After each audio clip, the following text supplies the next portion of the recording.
So when you're a pastor on your second week, second Sunday of a new church, this is not exactly the parable you hope to find when you open the lectionary.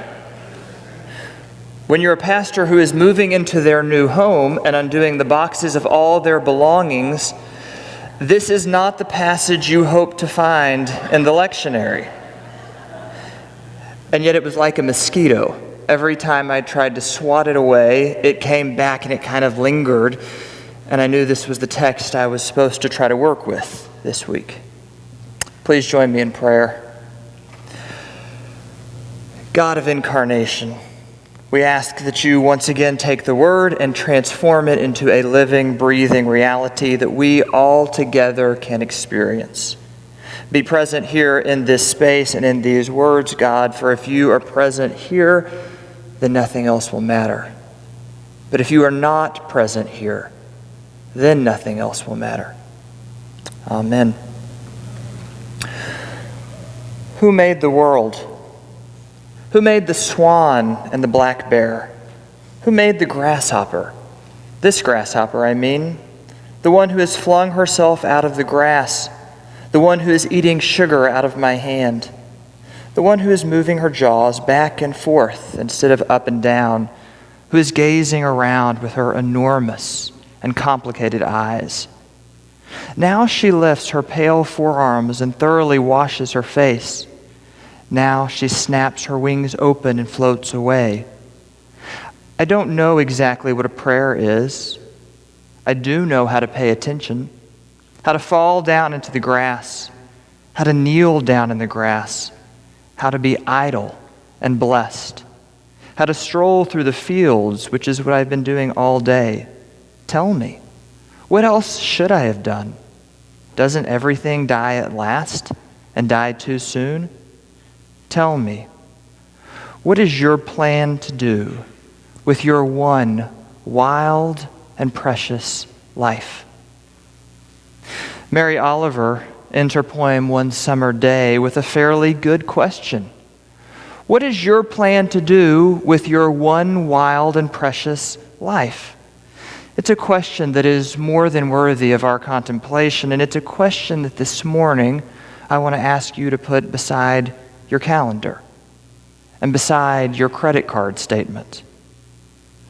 Are the things that we want to do with our one wild and precious life accurately reflected in our calendars and in our bank accounts?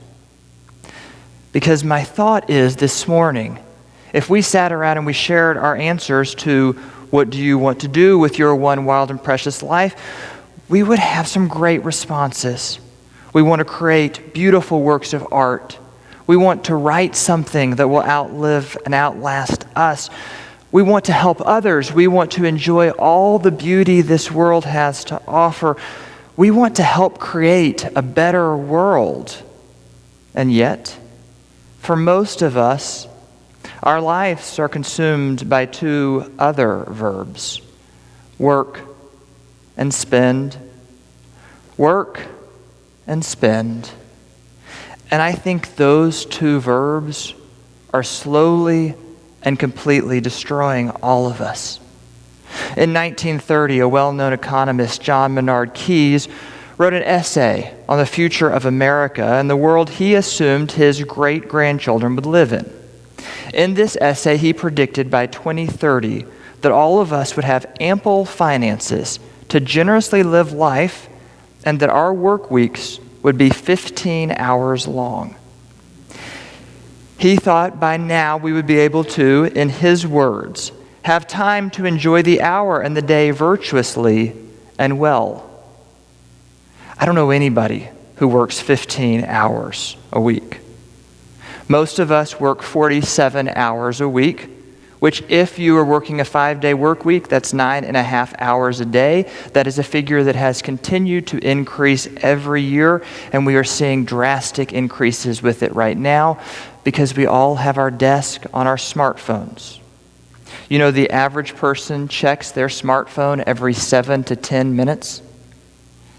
If that was any other behavior we did every 7 to 10 minutes, we would be in therapy. That's a sick addiction. And even when we're supposed to leave the office, we don't leave the office. As a country, we're at the bottom of the list when it comes to the amount of vacation time offered to us. Yet we're on the top of the list of those who take the least vacation time. We are offered a very small amount, and we don't even take what we're offered. And then outside of that, we're busy.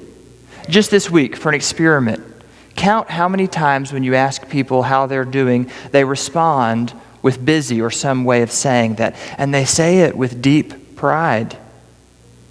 Work and spend. Work and spend. Let's look at our spending habits. For most of us, again, most of us would be middle class, even upper class. Our bank accounts are fine. We have enough money. We just don't spend it wisely. 35 years ago, the television show Lifestyles of the Rich and Famous focused on folks who had $1 million or maybe $2 million.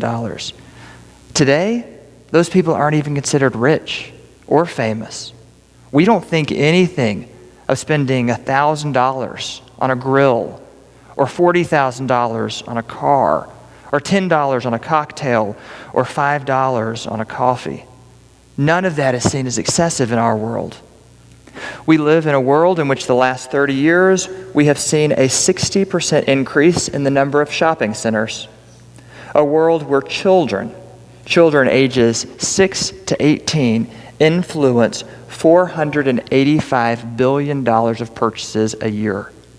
A world where we spend $60 billion a year on pets and $450 billion on Christmas gifts. It's as simple as this. Financially, we have moved from an I need mentality to an I want mentality. And that mentality has led us to an unhealthy, a wasteful, and an unstable economic situation. Work and spend.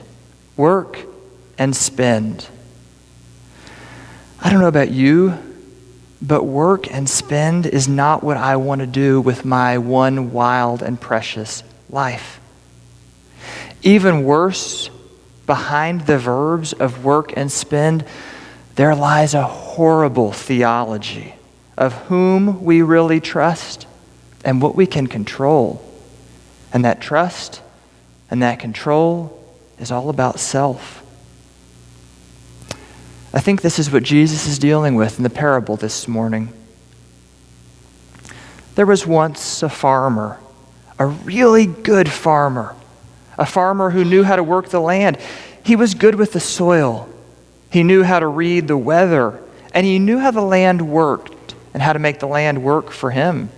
Each year, he had a wonderful harvest: heirloom tomatoes, squash and zucchini, potatoes, shishito peppers, eggplants.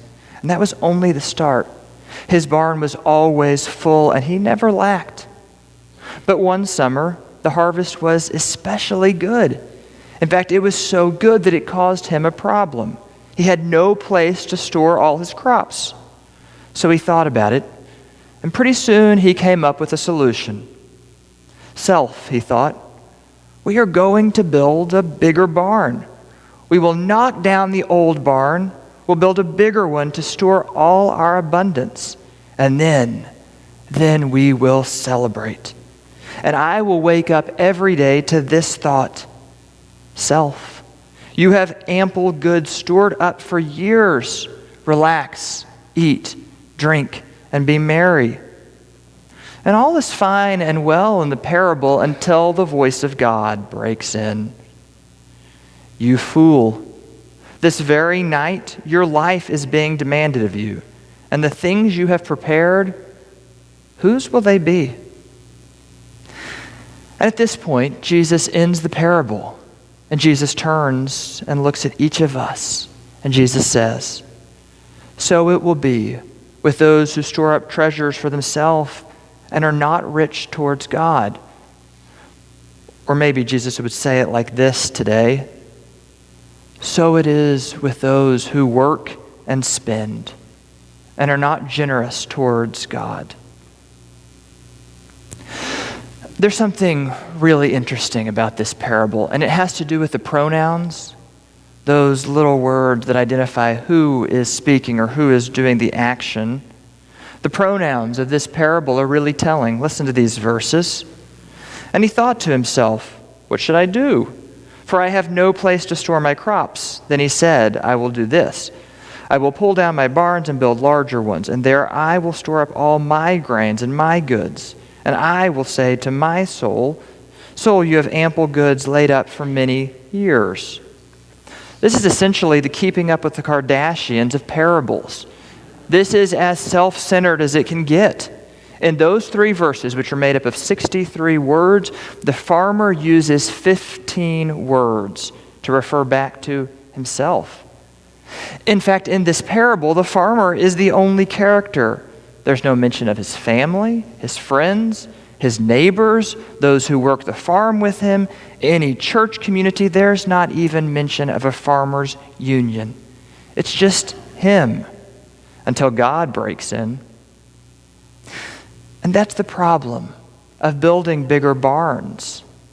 Bigger barns invite us to think more about ourselves and not about the God who created us and those around us. Bigger barns allow us to hide in their shadows and not see the bigger world. It doesn't matter if it's a bigger barn or if it's an iPhone calendar that is so full of events, or if it's a bank account that are full enough for 3 of your lifetimes. They all help us to trust ourselves, to believe in our own control, to be the center of our own story, and to be blind to a world around us. They allow us to grip and to grab. And that's the worst thing we can do, to grip and to grab, because our theology calls for us to have open hands and open palms so that we can catch and gather all that God gives us and that we can share it with the world around us. That's why tithing matters to a church. And I'm not going to act like I don't know that tithing supports this place or that tithing even pays my salary. But that's really not why tithing matters. Tithing matters because tithing is our answer to clenched fist, to bigger barns, to calendars that are too full, to bank accounts that are too full.